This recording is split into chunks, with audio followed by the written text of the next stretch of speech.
こんにちは、シェア畑菜園アドバイザーの野戸山です。皆さんお正月ぬくぬくとお過ごしでしょうか。私もですね、ゆっくりスキーに行ったりなんかしながらこの正月を過ごしています。というわけでここではですね、私がおすすめする家庭菜園に向く有機無農薬栽培を紹介していきます。今回はですね、春野菜の中でダントツ人気のじゃがいも栽培を成功させるためにですね、ぜひやってほしい、従来より1ヶ月早く栽培を開始するという方法をご紹介していきたいと思います。1月からですね、じゃがいもの栽培を始めるのかよっていう声が聞こえてきそうな気がしますが、1月から準備した方がこの時代はですね合っていると私が思うんで、その理由とかですね、やり方をこれから紹介していきたいと思います。そして最後にいつものように皆さんのご質問にお答えしていきたいと思っております。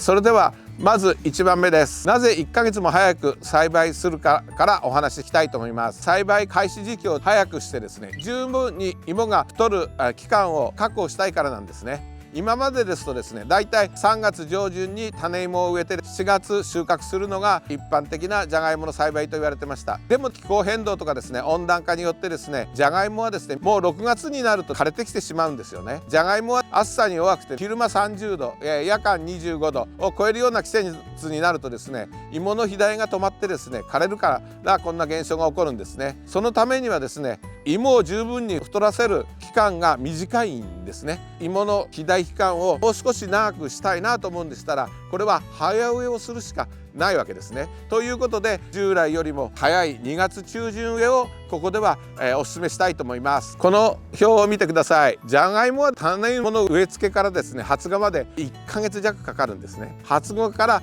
芋が十分に肥大するまでの時間が約3ヶ月ぐらい必要なんですね。ということはですね、6月中旬にですねもう枯れてきてしまいますので、それまでに収穫するとなるとですね、逆算していくと2月中旬が種芋の植え付け適期というふうになるから、1ヶ月早く植え付けてほしいということなんです。2番目はですね、これもですね早植えの時にですねぜひやってほしい裏技なんですけれども、これは芽出し作業をしてから植え付けてほしいということなんです。この作業を緑光採芽っていう呼びますけれども、昔からある方法なんですが、初期生育が良くなって強い芽が出るんで、この方法を多くのプロの人が採用してます。種芋を植え付けてから芽が出るまでこの芽出しをすることによってですね、10日間ほど短縮できるのも大きなメリットです。10日間早ければですね、その分芋の肥大期間も長くなるんで大きな芋に育ちます。それではですね、芽出しのやり方を簡単に紹介していきたいと思います。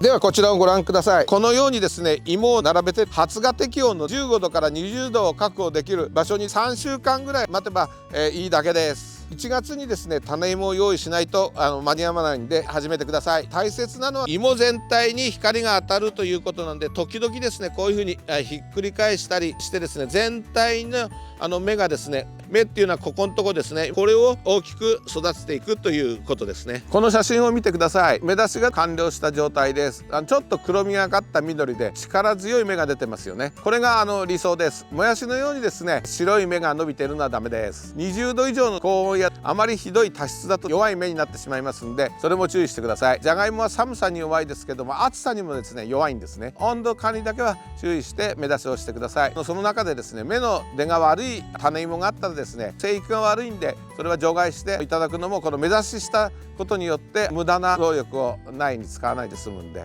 いい点でもあります。芽出しが終わったら植え付けの2日前にカットするんですね。まだ完全に芽出ししてない途中なんですけれども、これを例にしてカットの方法をご紹介します。こんな大きい芋をですね植えるとですね、たくさん芽が出てきちゃってですね、後の世話が大変なんで 50g ぐらいのですね大きさに切って植えるのが普通ですね。切る方法は方向があります。ここにへそと呼ぶんですけれども、地下茎がですねこういうふうに伸びてきて、ここでちぎれたその後ですね、これをへその部分から縦にカットするのがカット法としては大切です。芽の数がカットした時に左右均等になるような場所でカットしていきます。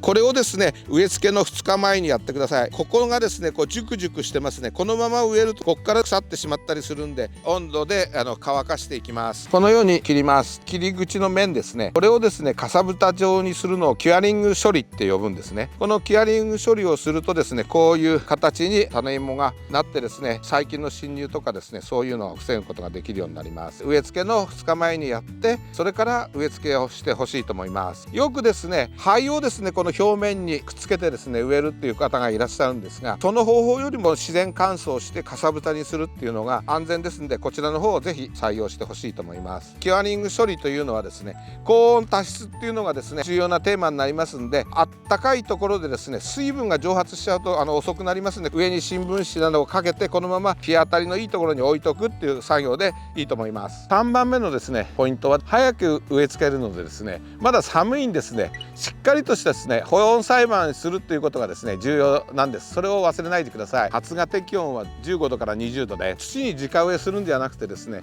この場合はですね必ずマルチをして保温し、さらにですね出芽するまでは不織布のベタ掛けをして、もし寒いところだったら穴あきトンネルでですねこのように保温設備を整えて、この中で芽が出るのを待ってほしいと思います。1ヶ月弱でですね芽が出てきますんで、芽が出てきたらですね不織布のベタ掛けぐらいで過ごせると思いますんで、防虫ネットのトンネルみたいなんで保温は続けてほしいんですね。遅霜の心配のなくなる4月中旬ぐらいまでですね必ずやっといてください。非常に寒さに弱いんで、もし遅霜にあるとですねせっかく出たですね芽が全部枯れてしまいますんで、これも必ずやっといてください。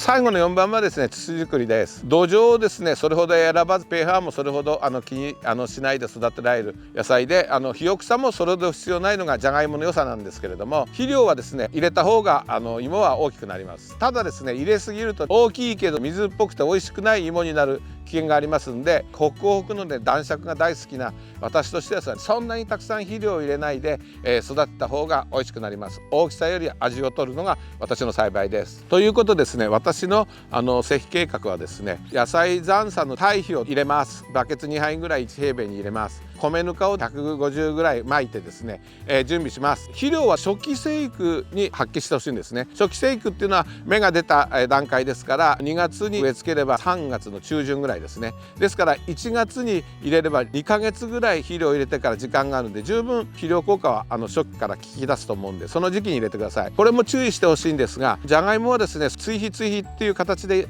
攻めるよりもですねそのまま育てた方がいいです。特に花が咲き出してからですね肥料を入れるとこれはよくありませんので、必ずその前芽かきするぐらいの時期までに追肥をしてほしいと思います。もう一つ私が皆さんにお勧めしたいのは、じゃがいも普通30センチ間隔に2畳やなんか植えるんですけども、美味しいじゃがいもを取りたいなら肥料少なめで株間を40センチぐらいちょっとゆったりめに植えていけばですね、じゃがいも自体はですねすごい根をしっかり張って肥料を集める能力が高い野菜ですんで、痩せた土地でもそういうふうに株間を広く余裕たっぷりに作ればよく育ちますんで、そういうような形でやってほしいと思います。以上のポイントを押さえていくと最高の芋ができるはずです。品種はですね私は男爵が大好きなので男爵中心で栽培して、その他お気に入った、例えばインカの目覚めだとかシンシアなどの種芋を手に入れてですねちょっと作ってみたりしますが、男爵の良さはですね味ももちろん大好きなんですが、太りもですね数も多く作りやすいっていう意味でも男爵がダントツだと思ってます。でもですね